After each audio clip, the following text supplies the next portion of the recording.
એક મોટા અને મહત્વપૂર્ણ સમાચાર મળી રહ્યા છે તેની પર નજર કરીએ તો સુરેન્દ્રનગરમાં ઈડીની તપાસ પ્રકરણમાં સૌથી મોટો ખુલાસો 1500 કરોડના કથિત કૌભાંડમાં મોટો ટ્વિસ્ટ આવવાની સંભાવના છે।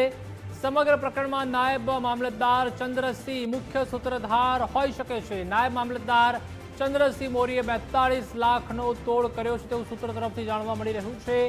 દિલ્હીની કોઈ સોલાર કંપની પાસેથી ચંદ્રસિંહે નાણાં લીધાની વાત પણ સામે આવી છે। કલેક્ટરના નામે ચંદ્રસિંહ મોરીએ નાણાં લીધાની વાત સામે આવી છે તેવું સૂત્રો તરફથી જાણવા મળી રહ્યું છે। નાયબ મામલતદારના કાંડમાં સુરેન્દ્રનગર કલેક્ટર શું અજાણ હતા તે પણ સવાલ છે। જો કલેક્ટરનો પણ ભાગ હોય તો નાયબ મામલતદારની બદલી કેમ કરી તે પણ સવાલ છે। એસોસિએટ એડિટર ધર્મેશ વૈદ્ય જોડાઈ ચૂક્યા છે। ધર્મેશ, જે રીતે 1500 કરોડના કથિત કૌભાંડમાં ટ્વિસ્ટ આવ્યો છે અને હવે સમગ્ર પ્રકરણમાં નાયબ મામલતદાર ચંદ્રસિંહ મુખ્ય સૂત્રધાર હોવાનું ક્યાંક સામે આવી રહ્યું છે। પ્રતિપાલસિંહ, સમગ્ર ગુજરાત નહીં, સૌરાષ્ટ્ર નહીં પણ સમગ્ર દેશમાં સુરેન્દ્રનગરમાં ઈડીની તપાસ પ્રકરણમાં અત્યારે સૌથી મોટા જે ખુલાસા આવી રહ્યા છે, જે સૂત્રોને આધારે કહી શકીએ તો 1500 કરોડના કથિત કૌભાંડમાં મોટો ટ્વિસ્ટ આવવાની સંભાવના અત્યારે સંકેત મળી રહ્યા છે। સમગ્ર જે પ્રકરણ છે એમાં નાયબ મામલતદાર ચંદ્રસિંહ મોરી જે મુખ્ય સૂત્રધાર હોય તેવું અત્યારે સંકેત મળી રહ્યા છે અને નાયબ મામલતદાર ચંદ્રસિંહ મોરીએ 43 લાખનો તોડ કર્યાનું પણ સૂત્રો જણાવી રહ્યા છે। સંકેત જે સૂત્રોનો મળી રહ્યો છે એને કારણે આ સમગ્ર કથિત કૌભાંડ જે 1500 કરોડના કહી શકાય જેમાં મોટો ટ્વિસ્ટ આવવાની સંભાવના છે, કારણ કે આ સમગ્ર પ્રકરણ ગુજરાતના જે વહીવટીતંત્ર સહિત અધિકારી માટે સ્તબ્ધતા કરનું છે। નાયબ મામલતદારની જે દિલ્હીની કોઈ સોલાર કંપની પાસેથી ચંદ્રસિંહે નાણાં લીધાની પણ એક વાત ચર્ચામાં આવી છે ને કલેક્ટરના નામે ચંદ્રસિંહ મોરીએ નાણાં લીધાની વાત જો બાર સૂત્રો પણ સંકેત આપી રહ્યા છે। સૌથી મહત્વની વાત એ છે કે નાયબ મામલતદાર આ કાંડમાં સુરેન્દ્રનગર કલેક્ટર અજાણ હતા। જો કલેક્ટર પણ જો ભાગ હોય તો નાયબ મામલતદારની બદલી કેમ કરી એ પણ એક મહત્વની, કારણ કે 3 દિવસ પહેલા બદલીના ઓર્ડરો થયા હતા અને એ પછી આ ઈડીની સીધી તપાસ આવી અને સમગ્ર મામલો બહાર આવ્યો। અત્યારે એસીબી સહિતમાં તપાસ છે। કલેક્ટરને જો અંધારામાં રાખીને ચંદ્રસિંહ મોરી વહીવટ કરતા હતા એ પણ બહુ મહત્વની। સૌથી મોટું પ્રતિબળ છે જે સોશિયલ મીડિયામાં જે વાયરલ લિસ્ટ હતું એ પણ 2024ની હોવાની વાત ચર્ચા આવી છે। જો લિસ્ટ જૂનું હોય તો એ સમયે તો આ રાજેન્દ્ર પટેલ સુરેન્દ્રનગરના કલેક્ટર હતા જ નહીં। તો સૌથી મોટો સવાલ અત્યારે જે સૂત્રોના સંકેત મળે છે કે ચંદ્રસિંહ મોરી જ પોતાનો કલેક્ટર મંત્રી માની અને એનાનો વહીવટ કરતા હતા। અત્યારે ચંદ્રસિંહ મોરી જે નાયબ મામલતદાર છે એ અત્યારે ઈડીની કસ્ટડીમાં છે અને સંભવત દિલ્હી પણ એની તપાસ અર્થે લઈ ગયા હોવાનું પણ સંકેત મળી રહ્યા છે। પણ અત્યારે જે માહિતી મળી રહી છે કે સમગ્ર પ્રકરણમાં નાયબ મામલતદાર ચંદ્રસિંહ મુખ્ય સૂત્રધાર એવા સંકેત મળી રહ્યા છે અને જે સોશિયલ મીડિયામાં જે લિસ્ટ હતું જે એને માટેના જે પૈસાનો વહીવટ એમાં નીચે તો લખેલું હતું, પેનના અક્ષરથી લખેલું હતું, એ પણ 2024ની હોવાની ચર્ચા છે। જો 2024નું આ લિસ્ટ હોય તો એ સમયે તો વર્તમાન જે કલેક્ટર જેને હમણાં તાત્કાલિક બદલી કરવામાં આવી કે જેના વિરુદ્ધ ત્યાં ગુનો પણ એસીબીમાં ઈડીના ભલામણથી નોંધાયો છે, પરંતુ સહ આરોપી તરીકે નોંધાયો છે। પણ જો લિસ્ટ જૂનું હોય તો એ સમયે તો રાજેન્દ્ર પટેલ કલેક્ટર હતા જ નહીં। એટલે અત્યારે જે સમગ્ર તપાસ ચાલી રહી છે ઈડીની એમાં સૌથી મોટો સવાલ એ છે કે ચંદ્રસિંહ મોરીએ જ આ કૌભાંડમાં સૌથી મુખ્ય સૂત્રધાર છે કે શું, એ ચર્ચા મહત્વની ઉઠી છે અને દિલ્હીની કોઈ સોલાર કંપની પાસેથી ચંદ્રસિંહ નાણાં લીધાની વાત છે અને એ પછી આ સમગ્ર પ્રકરણ ઈડી આવ્યું અને ઈડી આવ્યા પછીની જે 30 કલાક તપાસ ચાલી એમાં સમગ્ર કૌભાંડ આવ્યું ને કૌભાંડના આ તપાસમાં અત્યારે એક મોટા સમાચાર આપણી પાસે મળી રહ્યા છે જે સૂત્રોને આધારે આપણે કરીએ છીએ કે નાયબ મામલતદાર ચંદ્રસિંહ મોરી મુખ્ય સૂત્રધાર હોય તેવા સંકેત મળી રહ્યા છે। જી આભાર ધર્મેશ, સમગ્ર માહિતી સાથે જોડાવા બદલ। આપણી સાથે સહયોગી વિકાસ પણ જોડાઈ ચૂક્યા છે। વિકાસ, જે રીતે ઈડીની તપાસ પ્રકરણમાં મોટો ખુલાસો થયો છે, 1500 કરોડનું આ કથિત કૌભાંડ છે અને તેમાં પણ જે નાયબ મામલતદાર છે ચંદ્રસિંહ તેઓએ પણ 42 લાખનો ક્યાંક તોડ કર્યો હોય તેવું સામે આવ્યું છે। બિલકુલ પ્રતિપાલ, આ આખા પ્રકરણમાં આપણને સૌને ખબર છે કે એક બાબત તો છે કે ઈડી સુરેન્દ્રનગર પહોંચી હતી અને પછી નાયબ મામલતદારની ધરપકડ કરી તેમના રિમાન્ડ મેળવવામાં આવ્યા। એમની સાથે એસીબી પણ તપાસમાં જોતરાઈ અને એસીબીએ ક્લાર્ક હોય કે પછી કલેક્ટર કે પછી એમના પીએ એમની સામે પણ ફરિયાદ નોંધી।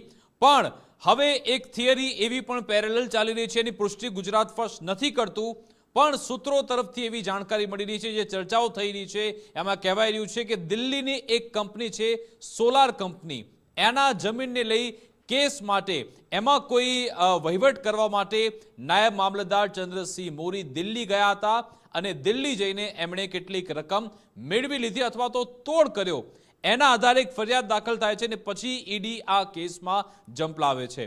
હવે કલેક્ટરના આ કેસમાં એટલા માટે એમની સામે ફરિયાદ થઈ કે ભાઈ શું કલેક્ટરે પણ એમાં વહીવટ કરી નાખ્યો, એટલા માટે પણ એમની સામે શંકાની સોય છે.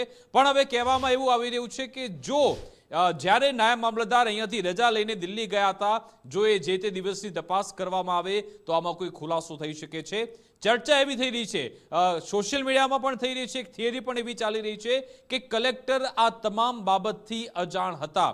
પુષ્ટિ અમે નથી કરતા, પણ એવી થિયરી આવી રહી છે કે કલેક્ટર આ તમામ બાબતથી અજાણ હતા. એટલા માટે જ એમાં દર્શાવવામાં આવે છે, જે વાત થઈ રહી છે સોશિયલ મીડિયામાં, કે જે તે સમયે ઈડીની ટીમ ત્રાટકે છે એ પહેલા જ એનએની શાખા કલેક્ટર વિખેરી નાખે છે અને આ લોકોની બદલી પણ કરી નાખે છે. અને બીજો એ પણ કહેવામાં આવે છે કે જો કલેક્ટરનો એમાં ભાગ હોય, એટલે કે જે આ દિલ્હીમાંથી કથિત રીતે જે પૈસા લેવામાં આવ્યા, એ જે પણ 40-42 લાખની રકમ હોય, જો સુરેન્દ્રનગરના કલેક્ટરનો એમાં ભાગ હોય તો પછી એમણે પહેલાથી જે રૂપિયા સગે વગે કેમ ન કર્યા? જો એમનો ભાગ હોય, જો કદાચ એમનો ભાગ હોય તો એને ત્યાંથી હટાવી શકતા હતા, પણ એમણે એવું કશું નથી કર્યું. એટલે એ રીતનો એક મેસેજ આપવામાં આવી રહ્યો છે.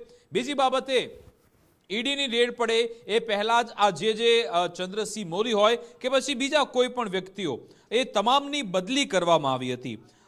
એ તમામની બદલી આખરે કેમ કલેક્ટર કરી, એ સવાલનો પણ જવાબ મળવો જરૂરી છે કે આખરે શું એમને કોઈ એવી ફરિયાદ મળી હતી કે આ લોકો એવું કંઈ કૌભાંડ કરી રહ્યા છે, અથવા તો કલેક્ટર કચેરીનો દુરુપયોગ થઈ રહ્યો છે? એ પણ એક ચર્ચા ચાલી રહી છે. સાથે સાથે એવી વિગત પણ મળી રહી છે કે આ ચંદ્રસિંહ મોરી જે નાયબ મામલતદાર હતા, એ પોતાને કલેક્ટર માનતા હતા. એવી પણ ઘણી બધી ચર્ચાઓ થઈ રહી છે કે એમણે એવી રીતે જ વર્તા હતા અને પછી ઘણા બધા વહીવટ તેમણે કરી નાખ્યા છે. રજૂઆત એવી થઈ રહી છે, વિગત એવી મળી છે કે કલેક્ટરને કંઈક ખોટું થયાની જાણકારી મળતા એમણે એને શાખા આખી વિખરી નાખી. પછી ચંદ્રસિંહ મોરી હોય કે પછી મયુરસિંહ ગોહિલ હોય કે પછી અન્ય બે કારકુન, એ બંનેની બદલી કરી નાખવામાં આવી. બીજી પણ એવું કહેવામાં આવી રહ્યું કે જો 1500 કરોડની વાત હોય, સોલાર સાથે જોડાયેલી વાત હોય, તો આમાં જે પાવર્સ કલેક્ટર જોડે જે પાવર રહેલા હોય છે, જે જમીન માટેની મંજૂરી આપવાની હોય, તો એમાં એક મર્યાદા છે કે કાં તો એક હેક્ટર હોય કાં તો પછી 5 કરોડ. આ બંનેમાંથી કોઈ એક જ કરવાની જવાબદારી અથવા તો પાવર કલેક્ટર પાસે હોય છે. અંતે તો પછી સરકાર અંતિમ નિર્ણય લેતી હોય છે. તો પછી કલેક્ટર આટલું મોટું કૌભાંડ કેવી રીતે કરી શકે એકલા હાથે? એ પણ અત્યારે ચર્ચાઓ ખૂબ જ થઈ રહી છે. આમાં ઈડી તરફથી હજુ સુધી સત્તાવાર રીતે કશું જ કહેવામાં નથી આવ્યું કે ઓફિશિયલ રીતે કઈ બાબતો ઈડીને એમાંથી મળી રહી છે, એના વિશે હજુ સુધી કોઈ જ વિગત નથી મળી. એના કારણે પણ ઘણી બધી શંકાઓ થઈ રહી છે.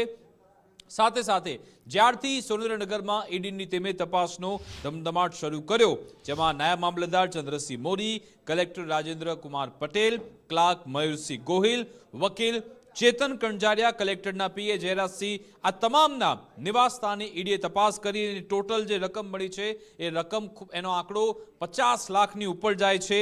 અને જે રિમાન્ડ મેળવવામાં આવ્યા છે એના બાદ કોઈ મોટો ખુલાસો થઈ શકે છે. એટલે આમાં તમે જુઓ કે ઘણા સમય પછી આપણે જોયું કે એક જિલ્લાના કલેક્ટર આવી રીતે શંકાના દાયરામાં હોય ને એમની સામે આવી રીતે એસીબી ફરિયાદ નોંધી અને ઈડી દિલ્હીથી આવીને ઈડીની ટીમ આવી રીતે તપાસ કરતી હોય. શું આમાં કોઈ એવી ગેમ રમાઈ રહી છે કે પછી કલેક્ટર આ કોઈ મોટા કોર્પોરેટ હાઉસનો એની રમતનો હાથો બની ગયા છે અથવા તો ફસાઈ ગયા છે?